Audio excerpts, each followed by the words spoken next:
I'm Steve Adubato. We are, in fact, coming to you from the Agnes Varus NJTV studio in beautiful Newark, New Jersey. It is our honor to introduce two people very committed to public health, particularly for children. And this is first Ilise Zimmerman, President and CEO, Partnership for Maternal and Child Health of Northern New Jersey, and Dr. Michael Lamacchia is the chair of the Department of Pediatrics, St. Joseph's Children's Hospital, and the new chair of your organization. That's correct. You know, we've done a whole range of programming, if you will, folks, on the question of ACEs, adverse childhood experiences, tied to a larger initiative we're involved in called Right From the Start NJ. You're going to see that website up. Why? Because we want you to look at the previous interviews we've done on adverse childhood experiences. We'll explain it there, and we'll also talk about a whole range of other things we're doing there. So, Ilise, let me ask you, define an adverse childhood experience and why it matters so much to people. Many children have had neglect. They've been abused sexually. They've had to live through a difficult divorce. And as a result, the brain, the neurological aspect of their development has been adversely affected. So that's an adverse childhood experience, and it results in one's physical health. Break this down for us, doctor. What are we talking about? What kind of long-term effects of ACEs, adverse childhood experiences? Cardiovascular disease, twice. Tied to you're a kid, Absolutely. and you're abused, you're neglected, whatever happens, right?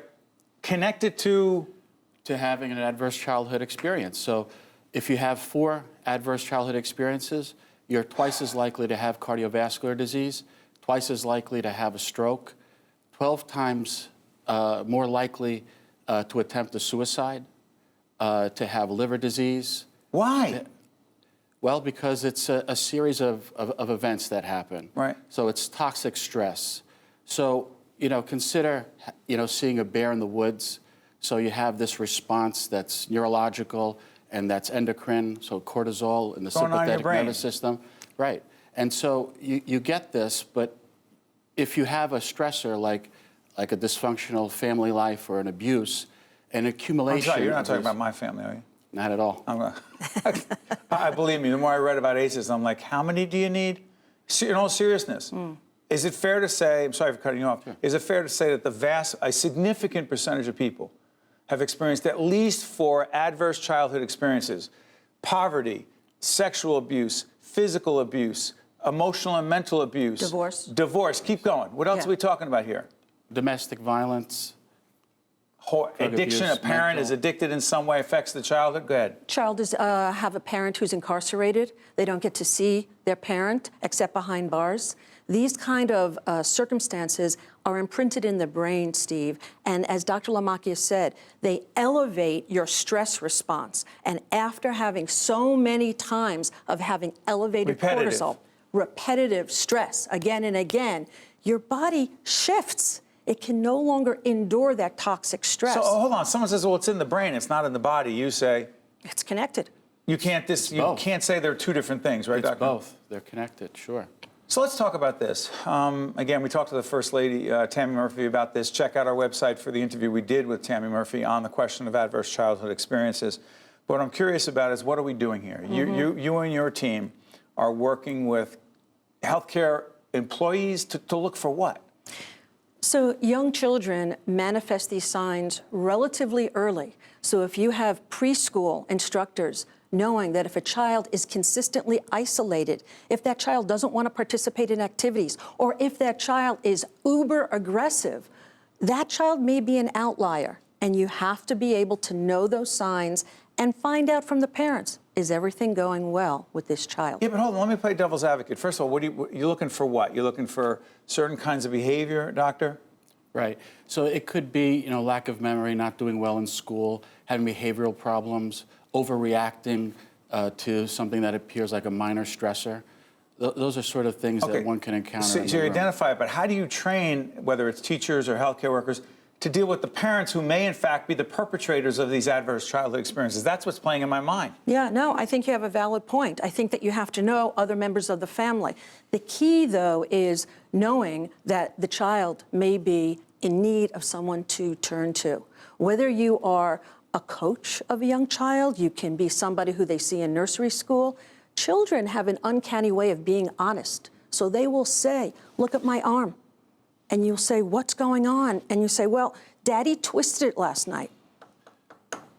And And we are asking of healthcare workers, of teachers, of principals and others who interact with children to frankly go further than they're going right now. That's what it sounds like you're asking, Doctor. Right. But it's also about building resilience, right? So one of the things that we've learned is many of us encounter stresses in our daily life, but it's how we react to them that's important. So building a nurturing relationship, having children have the confidence in being able to communicate with their teachers, with others, with adults, having role models, being able to mentor children. This is also very important. A national phenomenon? Oh, yes. Oh, absolutely. Absolutely. Dealing with it nationally, because is this Congress's job? Is it the job of some government agency? Is it society's job? Whose job? Go ahead, Doctor. It's societal, right? Because we can treat the individual, but it's more important to sort of prevent many of these things from occurring, and having sort of the resources that are available to parents, doing parenting skills education to parents, having the ability to have someone come into the household and to reestablish some good dynamics. At least before I let you out of here, I'm curious about this. These ACEs, adverse childhood experiences, have been going on forever. Why now?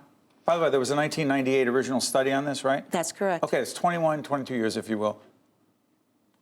Why now? I think that there are speakers, there are physicians, particularly on the West Coast. Now you have traction in children's hospitals, that they see this correlation and they're not going to let it go. I think before everyone was looking and saying, poverty is going to kill, no matter who you are. Right. But ACEs affects affluent, Caucasian families. It's not just the minority community. Everyone? I think it affects everyone. Everyone. No socioeconomic, geographic, whatever bounds. Racial boundaries. Does not.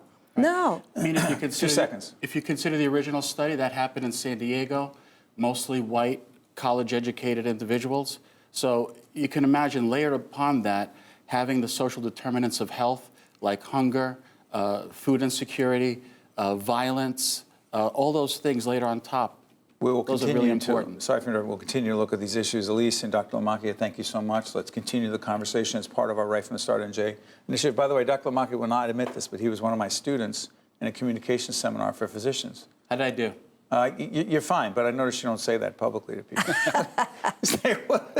That was a non sequitur. We'll be right back right after this. Thanks. State of Affairs with Steve Adubato is a production of the Caucus Educational Corporation, celebrating over 30 years of broadcast excellence.